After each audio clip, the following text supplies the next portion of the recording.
Welcome to Lead Brightly. I'm your host, Sarah Farmer, and I'm joined today by the fabulous Kath Reynolds. I'm going to tell you a little bit about Kath before we get stuck into our conversation. So Kath has got over 36 years worth of experience in finance roles. She's the founding director of Balanced Recruitment.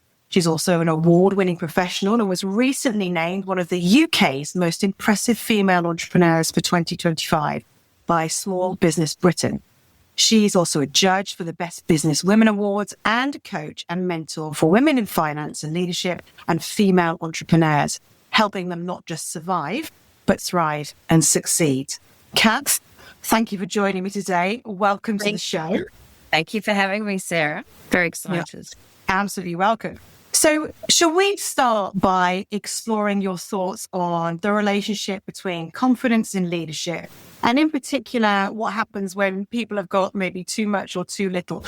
Anything in between as well. So what are your thoughts on it overall? And then we'll get digging into your experience with confidence.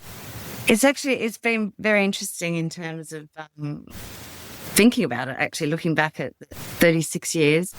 Out of those 36, I've had 30 years in leadership positions.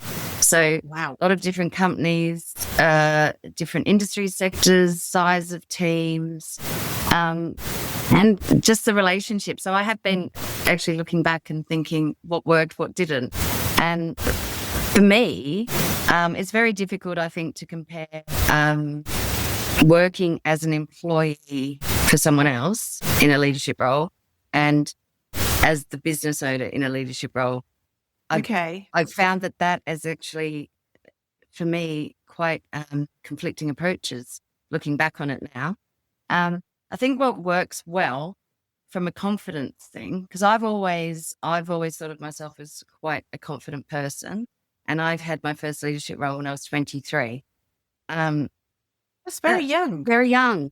And also, and this still happens in today's terms. No one really, I believe, trains people in how to be a leader, or very rarely is it.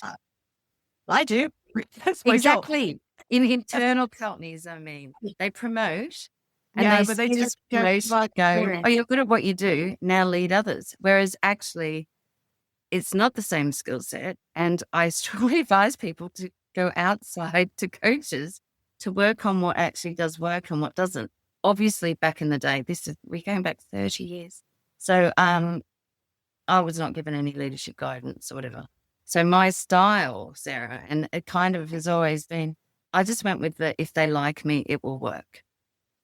Okay. Which actually, I mean, it's not a bad approach, isn't it? Because if you're likable, liking we know breeds trusting. So then if you're trusted, then you should be able to get things done. But I'm sure you experienced as you went through that liking wasn't enough, and not everybody will like you. Good point. So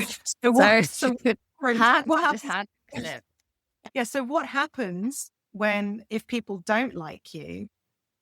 Because you can guarantee pretty much 50% of the people will and 50% of the people won't, just because of the way our behavioral styles are and what we like and what we don't like in people. And that can then, it does impact your confidence then, right, as well, doesn't it? Completely. And it plays a very dangerous game, actually, if that's your only real style, because it's so obvious as well. Mm-hmm. Yeah. That's what I'm trying to do. I mean, as you said, it does have its pluses because I'm, honesty and transparency, and then a mutual trust system, and it does work in some, and I'm genuinely trying to create, a really nice, positive environment for people. And, my whole theory, being either a leader for another company or my own business, has always been, can everyone just have a nice life? But it's not necessarily the most or best approach to leadership. And also some don't feel that they can progress with just someone going, oh, isn't it nice working in this little environment? And those that don't like you or, don't like that style have picked up is your method. Yeah. And can play the game. Yeah. As well.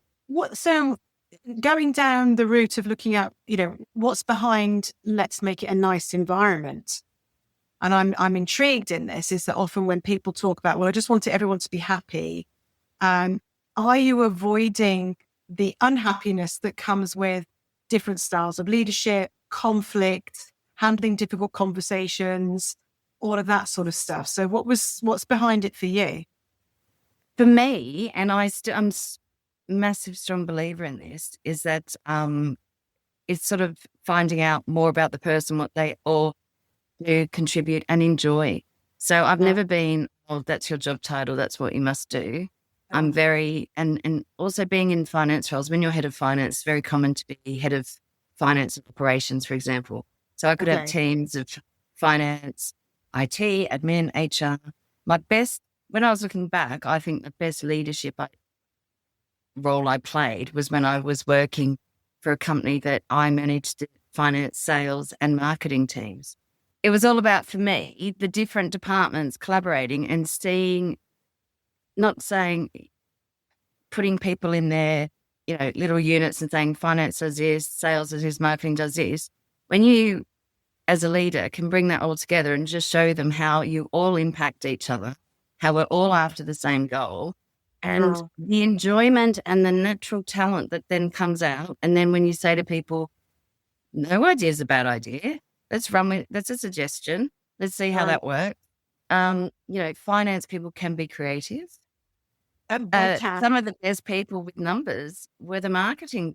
Honestly, they were brilliant because they'd want to pitch a marketing campaign and they'd already worked out what the ROI will be, but it was still apparently a finance job that we had to provide that to them.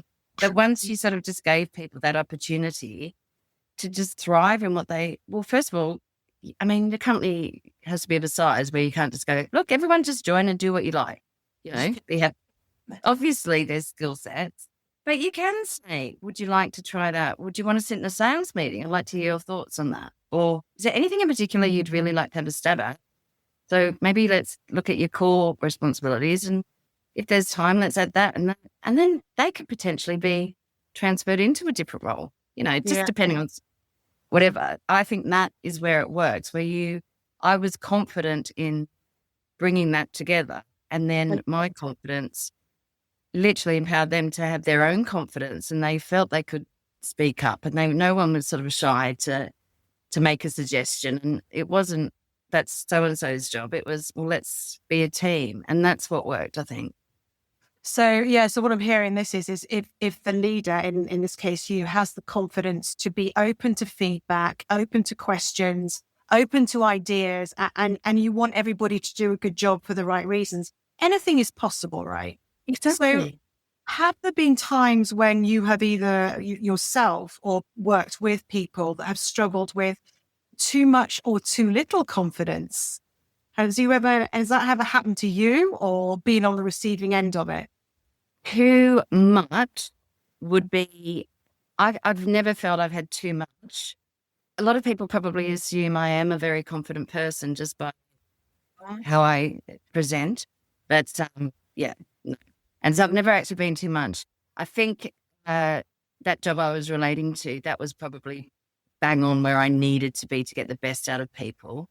Okay. I have had and reported into people that either I felt had too much, because leading almost blindly with too much confidence, with no real direction, and that's just as dangerous, I think, as too little.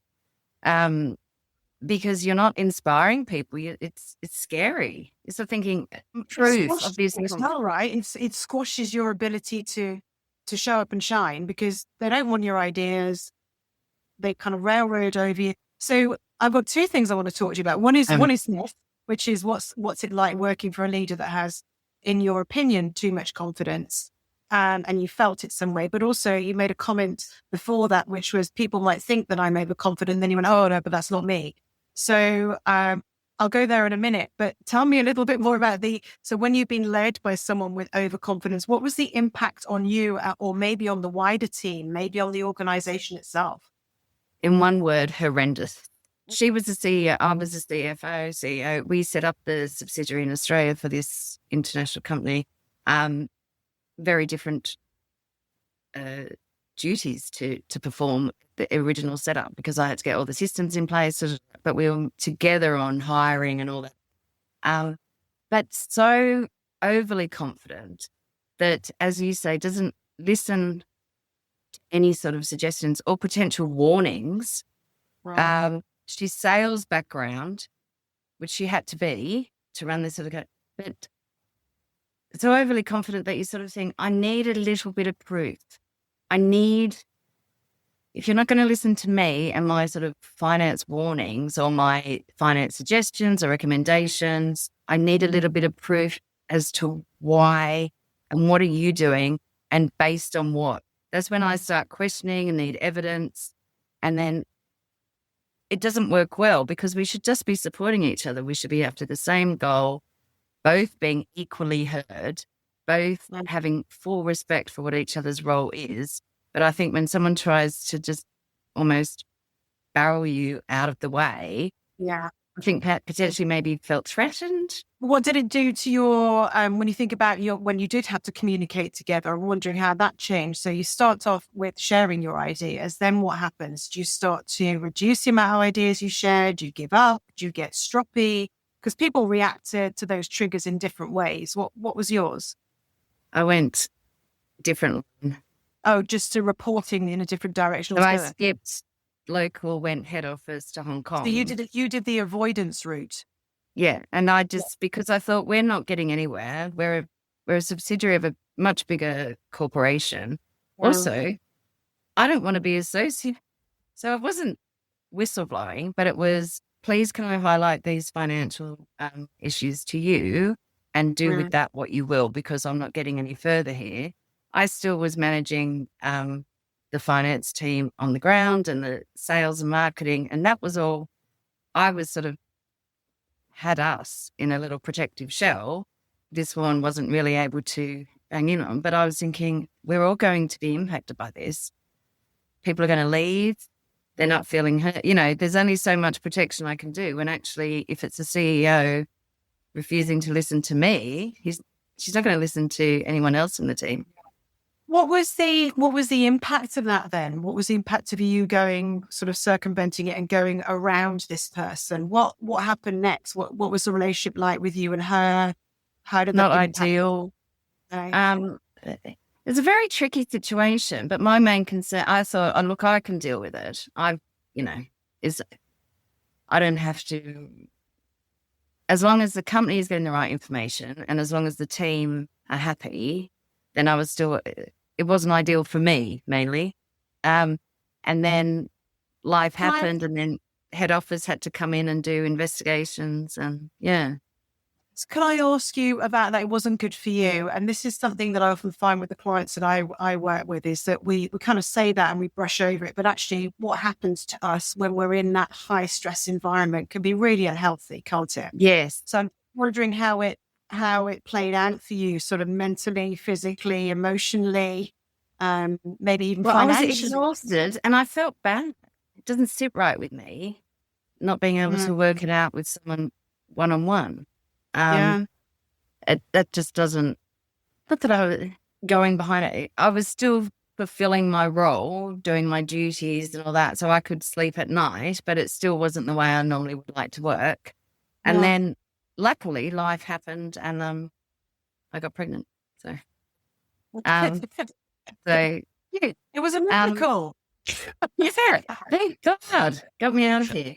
But and then team sort of eventually did move on and do different things. But I'm in contact with all of them now, still on LinkedIn. Right. I felt it was the best possible outcome, and there's not much more you can do. No, I mean, I hadn't heard you say whether you tackled this or not head on with her, and I'm wondering whether you I did try, yeah. Right, and it was blocked, was it?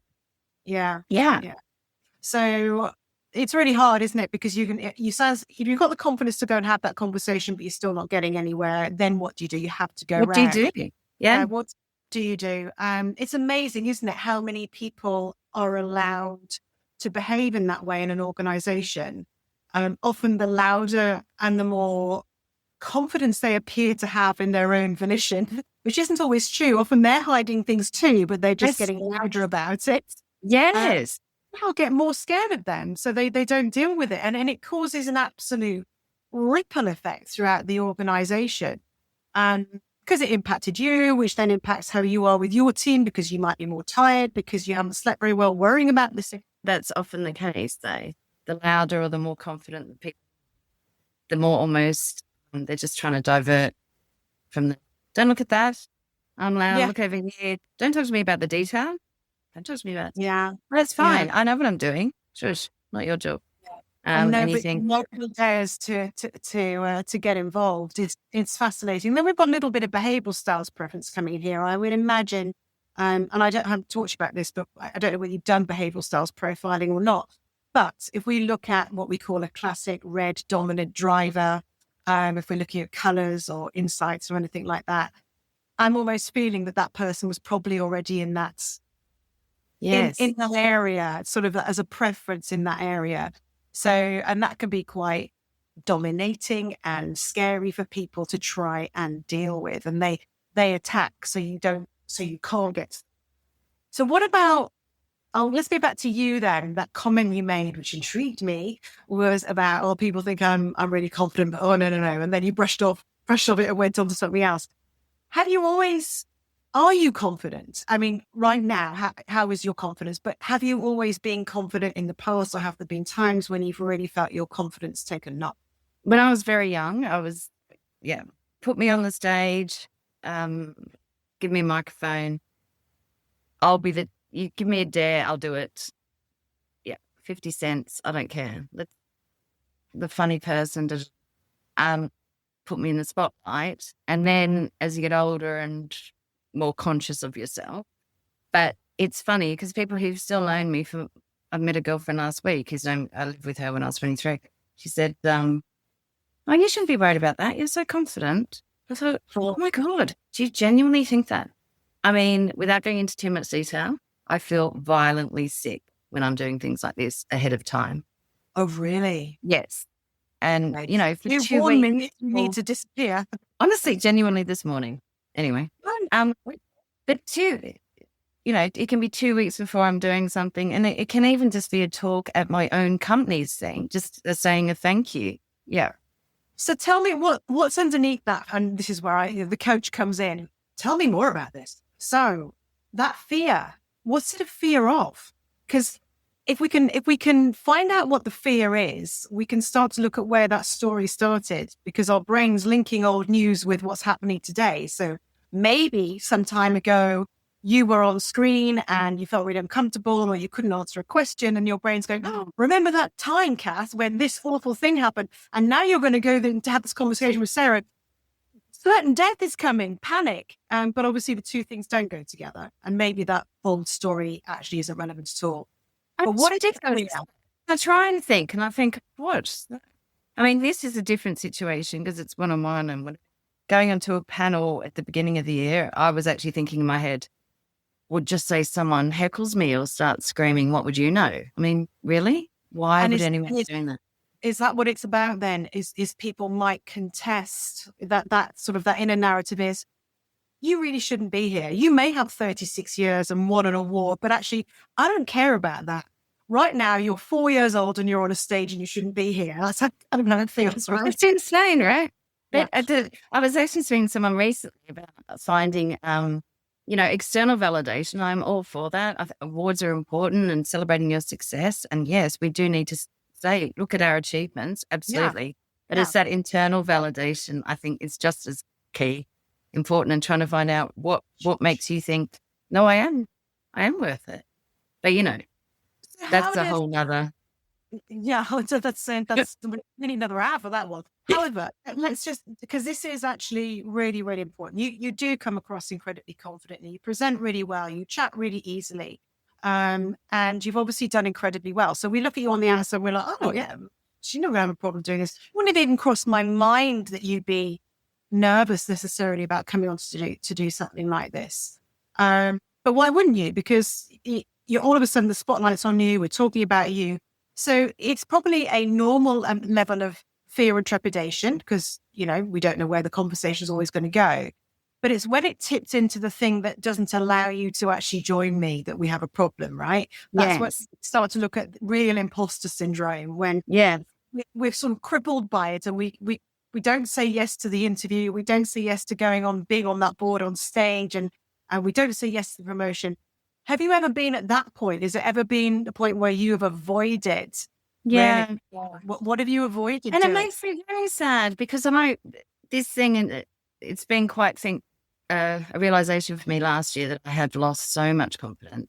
And actually, the realization is so sad, really, but also so great that I have realized that's happened. Yeah. Yeah. And now I can do something about it. But when you're in it, you don't realize it's happening. How on earth do you just go, well, this is normal. I've always been this way. But when I had to do, I was getting ready for this panel that I went, trying to get notes out, and I came across a folder that I'd written a whole talk on back in, I think it was 10 years ago, and I pulled out. And what was the reason? What was the reason you gave them? I mean, I wasn't well. Okay. But I still think I would have done it if I'd been me now. Wow. Okay. And it's quite impactful, isn't it? And I think we often sort of gloss over those experiences, but actually looking at it and going, right, what was going on for me then is a really powerful thing to do, is to understand, why was I not able to? Now, you may have been unwell, therefore you didn't have capacity, and it might have been exactly the right thing to do. But actually what you said is, right now I'd have handled it. I'd have done it. I think I would, yeah. And actually it was really good. I was reading I was like, oh, I love that. I'm thinking, I'm going to do that again in some way or shape. But yeah, so obviously, where am I now? 53, 10 years ago. I've been in balance 17 years. It was 10 years ago, maybe halfway through. I've obviously lost a lot of the confidence I had, because you need confidence to set up your own business in the first place, don't you?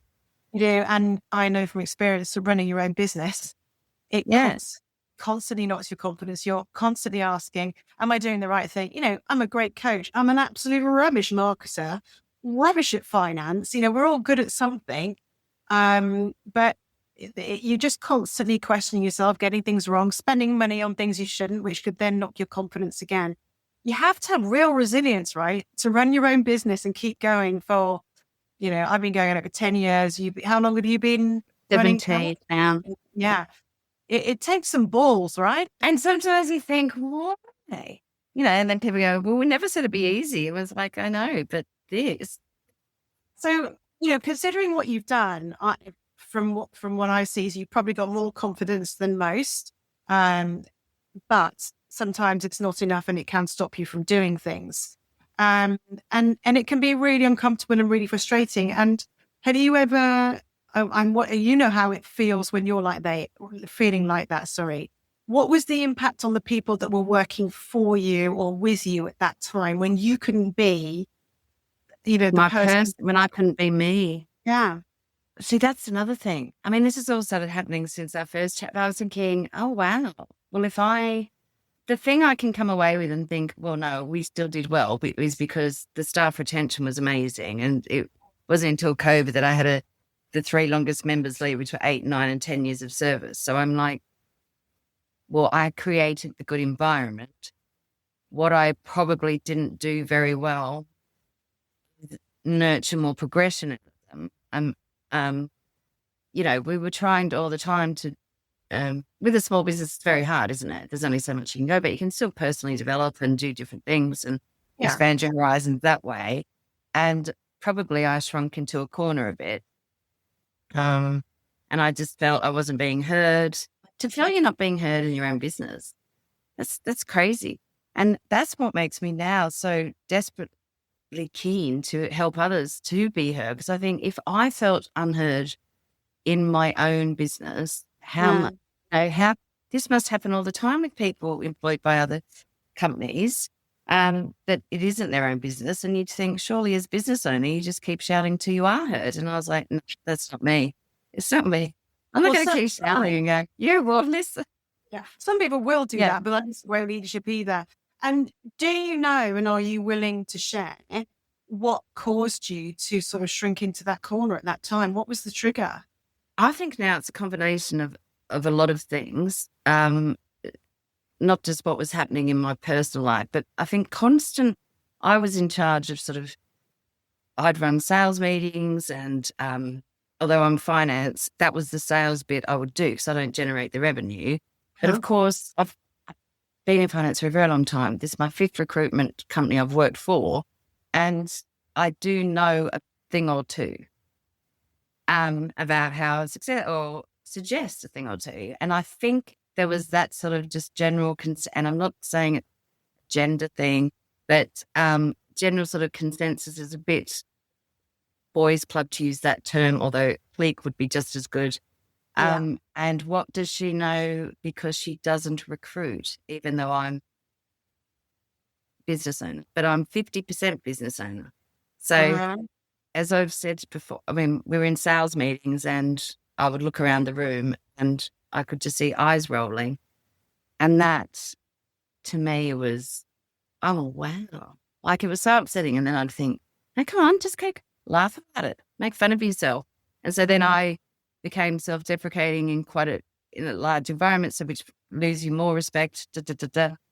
So I was, I guess, as much to blame. I could have said, right, okay, someone else run this now. You know, I mean, there are ways, but I just took it and I just was thinking, oh, I don't like that. And then because I'm such a, you've got to like me is my management style. That didn't rock. So I was like, oh my God. So this is I've been doing the same thing for too many years. It's really interesting, isn't it? When we look at you on paper, we think that wouldn't happen. When I speak to you, I think that wouldn't happen. But in that moment, if you've got a little chink in your arm already, and then and you believe, because I would suggest that if you thought that you belong there and deserve to be saying this thing, and you had as much right as they did to be talking about this stuff, you would have led them to believe it. And this is what often happens when we are affected by low levels of confidence, is that we start to leak out everything that we fear. They pick it up in their brains and have a field day with it. Now, they were probably looking for a chink anyway.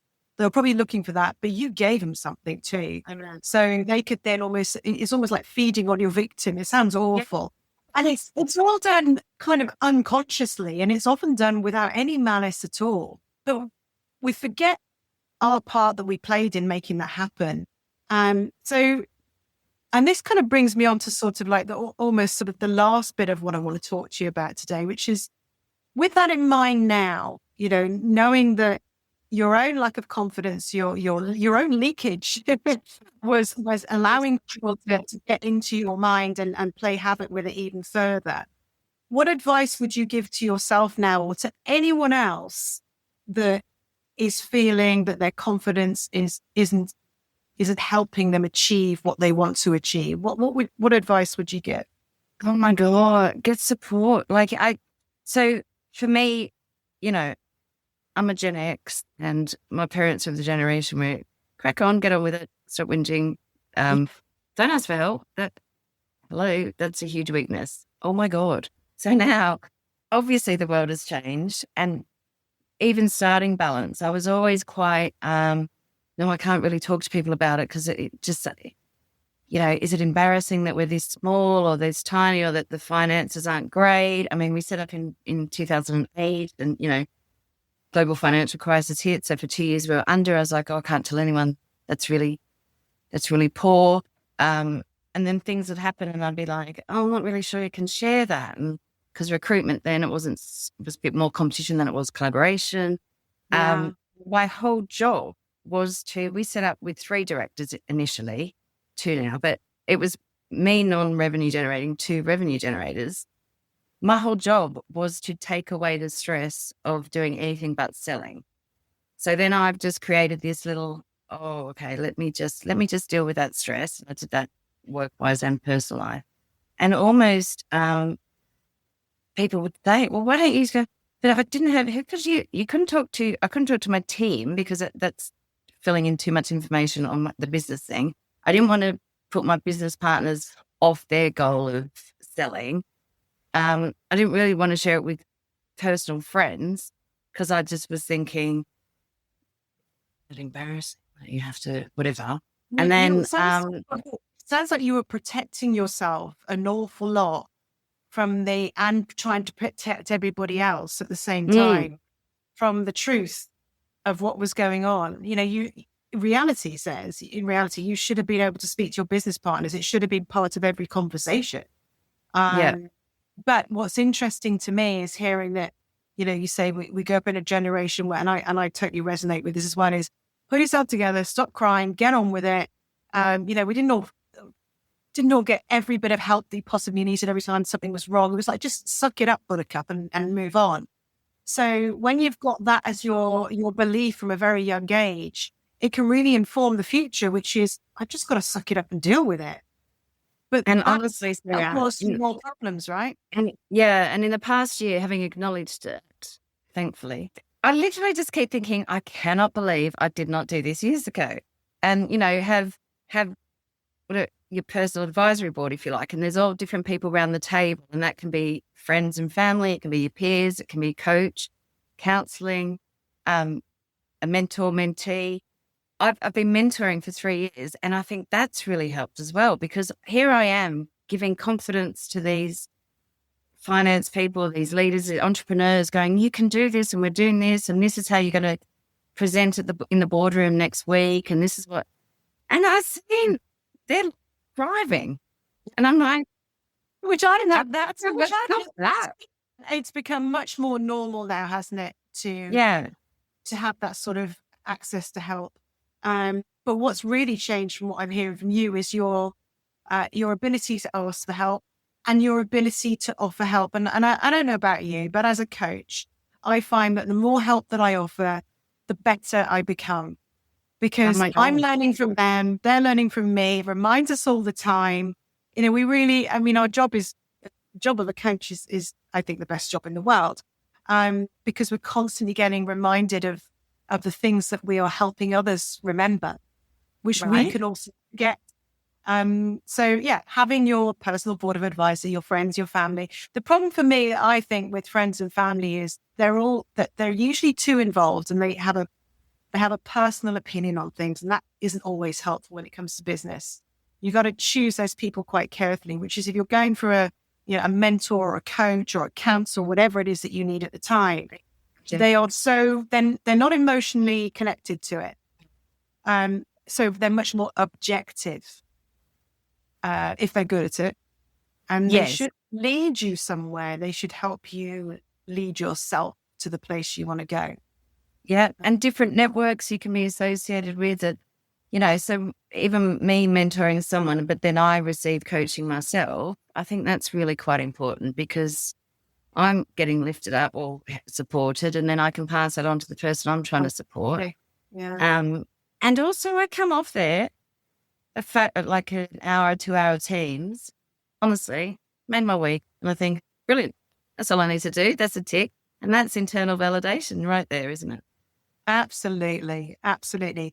Well, listen, thank you so much for sharing some of your story. I know there's so much more we could dig into and so many more stories to explore. But I just want to say thank you for today. And I would love to invite you back maybe later on in the year to see how things are going, see how things are progressing. But I really appreciate you joining me today. So thank you. Thank you for having me on. It's been a real pleasure. And I'd just like to say to anybody listening or watching today, thank you so much for joining us. If you've enjoyed this show or it resonates with you and you'd like to talk to me about anything we've discussed today, you can get hold of me. All of my contact details are available to you on the podcast information. And if you haven't already done so, please click subscribe so that you don't miss a thing. Thank you.